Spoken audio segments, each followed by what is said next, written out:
بسم اللہ الرحمن الرحیم. ہم لوگوں نے لاسٹ والی جو کلاس تھی اس میں ڈسکس کیا تھا نیپولین بوناپارٹ کا جو حملہ ہوا تھا اس کے بارے میں ہم نے ڈسکس کیا تھا، اور پھر یہ کہ اس نے کیا کیا ریفارمز اس کی ہوئی تھی ہم نے اس کے بارے میں جانا تھا، اس کے کیا آبجیکٹو تھے، کن مقاصد سے وہ وہاں آیا تھا. آج ہم بات کریں گے کہ وہ وہاں سے کیوں چلا گیا تھا اور اس کے فیلئر کی وجوہات کیا تھی، اور دوسرے یہ کہ پھر اس کے بعد کون وہاں پہ رول کر رہا تھا، اور پھر محمد علی پاشا جو ہے اس کے بارے میں ہم بات کریں گے، اس کی پالیسیز کے بارے میں آج، ہے نا. تو نیپولین کا جو حملہ تھا ایجپٹ پہ، اس نے بہت زیادہ وہاں پہ ٹائم ڈیوریشن کے اعتبار سے تو بہت کم تھا وہ، کیونکہ 1799 میں وہ حملہ ہوتا ہے. بیسیکلی 98 سے شروعات ہو جاتی ہے اس کی، اور پھر جو ہے 1801 تک وہ پورا جو فرنچ پوری کمپین تھی وہ ختم ہو جاتی ہے، بلکہ نیپولین تو 1799 میں ہی واپس چلا جاتا ہے. تو بیسیکلی اس کی ناکامی کی جو وجوہات رہی ہیں مصر میں، اس میں کئی سارے ریزن ہیں، اور اس کے بڑے گہرے اثرات پڑے ہیں مصر کی تاریخ پہ بھی اور مسلم دنیا پہ بھی. اس کے اس حملے کے بہت ڈائریکٹلی اور انڈائریکٹلی اثرات پڑے ہیں. آپ ابھی سنیں گے تو آپ کو اندازہ ہوگا. یہ جو ٹائم تھا 1798 یا 99 کا، ہندوستان میں کس اعتبار سے زیادہ اہم ہے؟ بتائے گا کوئی؟ کسی کو معلوم ہو ان سال 98 میں، 1798 یا 1799 میں کوئی بڑا حادثہ ہوا ہے ہندوستان میں؟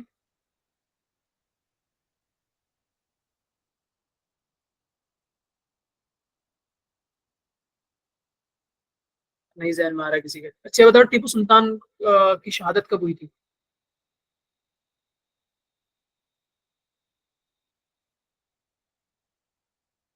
میری آواز نہیں آ رہی ہے؟ سر آواز آ رہی ہے لیکن معلوم نہیں ہے. اچھا یہ بات سر ہے، بھول گئے، اسکول میں بتائے تھے پر بھول گئے. کوئی بات نہیں ہے. 1799 میں ہی ٹیپو سلطان کی شہادت ہوئی ہے، ٹھیک ہے. اور ٹیپو سلطان نے آٹومن امپائر کو خط لکھا تھا، ایک ڈیلیگیشن بھیجا تھا کہ ادھر برٹش امپائر کے مقابلے میں ہماری مدد کریں، لیکن وہ سفیر وہاں سے واپس آ گیا تھا. آٹومن امپائر نے اس کی مدد نہیں کی تھی. وجہ معلوم ہے اس کی کیا تھی؟ اصل میں یہ وہی ٹائم ہے جب اس علاقے پہ نیپولین کا حملہ ہونے کی وجہ سے نیپولین کیا کر رہا تھا، مصر جو تھی کیا تھی، یہ آٹومن امپائر کی سب آرڈینیٹ حکومت تھی، یعنی یہ ایک طرح سے سیمی کیا نام ہے ڈائنسٹک رول میں تبدیل ہو گئی تھی. لیکن ساری کی ساری جو اصل ماتحتی تھی اس کی کس کے انڈر تھی؟ یہ آٹومن امپائر کے، نا. آٹومن امپائر کے انڈر یہ چلتا تھا پورا ایجپٹ کا جو رول تھا، نا. یہاں جو مملوک ڈائنسٹی تھی وہ رول کرتی تھی ان دا نیم آف آٹومن امپائر. لیکن جب 1798 میں حملہ ہوتا ہے اس کا، کیا نام ہے، نیپولین کا حملہ ہوا ہے، اس حملے کے نتیجے میں یہ پوری ٹیریٹری، یہ پورا علاقہ ان کے ہاتھوں سے نکل گیا ہے، نا، مصر کا. اور نیپولین صرف یہی نہیں رکتا ہے، بلکہ وہ ادھر فلسطین کی طرف بھی حملہ آور ہوا، اور ادھر بھی اس کا پلان تھا کہ ہم اس کو قبضہ لیں گے. تو یہ جو بڑی ٹینشن تھی، جس نے کیا کیا، برٹشرز نے آٹومن امپائر نے برٹش جو امپائر تھا اس کے ساتھ ہاتھ ملا لیا کہ میڈیٹرینین اوشن میں ہم اپنے جو جنگی بیڑے ہیں ان کے ذریعے سے نیپولین کو کیا کریں گے، اس کی فرانس سے کوئی بھی مدد آنے کے لیے روک دیں گے. کیونکہ نیپولین کو لگاتار اگر وہ جنگ میں آگے بڑھ رہا تھا تو اس کو کیا چاہیے تھے، ہتھیار چاہیے تھے مسلسل، وہ ادھر سے پیچھے سپلائی چاہیے تھی. تو آٹومن امپائر اور برٹش امپائر دونوں نے مل کے کیا کیا تھا، میڈیٹرینین اوشن کو پورے کو گھیر لیا. تو ادھر سے کوئی بھی ادھر نہیں آ پا رہا تھا. اور ادھر کیا ہوا تھا، مسلسل لمبا ٹائم ہونے کی وجہ سے اور ادھر سے سپلائی نہ ملنے کی وجہ سے، پھر انٹرنلی جو یہاں فنڈ بھی تھے، انہوں نے کچھ ایسے پروجیکٹ کو زیادہ خرچ کر دیا تھا جس کی وجہ سے ان کے پاس اپنی ملٹری کو مینٹین کرنے کے لیے کچھ بچا ہی نہیں تھا. اور اوپر سے بیماریاں اور یورپ کا ٹھنڈا موسم، ادھر بہت سخت گرمی تھی، بہت خطرناک. تو پلیگ وغیرہ کی اور کئی ساری بیماریاں جو فرنچ فوج تھی اس کے اندر پھیل گئی وہ. اور یافا عکا کے علاقے پہ جب وہ ادھر حملہ کرنے گیا تو اسے پتہ چلا کہ فرانس میں بھی بغاوت ہو گئی. اب مسئلہ یہ تھا کہ اس کا برٹش امپائر اور آٹومن امپائر دونوں نے مل کے اس کا راستہ بالکل ادھر سے روک دیا تھا. کوئی ہیلپ نہیں آ پا رہی تھی، اوپر سے ان کی فوجوں کا جو مرال تھا وہ بھی ڈاؤن ہو گیا تھا. مزید یہ کہ مصر کے لوگوں کو یہ اندازہ ہو گیا تھا کہ نہیں، اس آدمی کی نیتیں صاف نہیں ہے، تو مصر پہ نہیں رک رہا، خالی ادھر فلسطین پہ بھی ہاتھ صاف کرنے نکل گیا ہے. تو انٹرنلی بھی بغاوت کے آثار نظر آنے لگے تھے. اور آٹومن امپائر پوری طاقت کے ساتھ ادھر سے آیا اور برٹش امپائر نے اس کے ساتھ دیا، جس کے نتیجے میں نیپولین کو جو ہے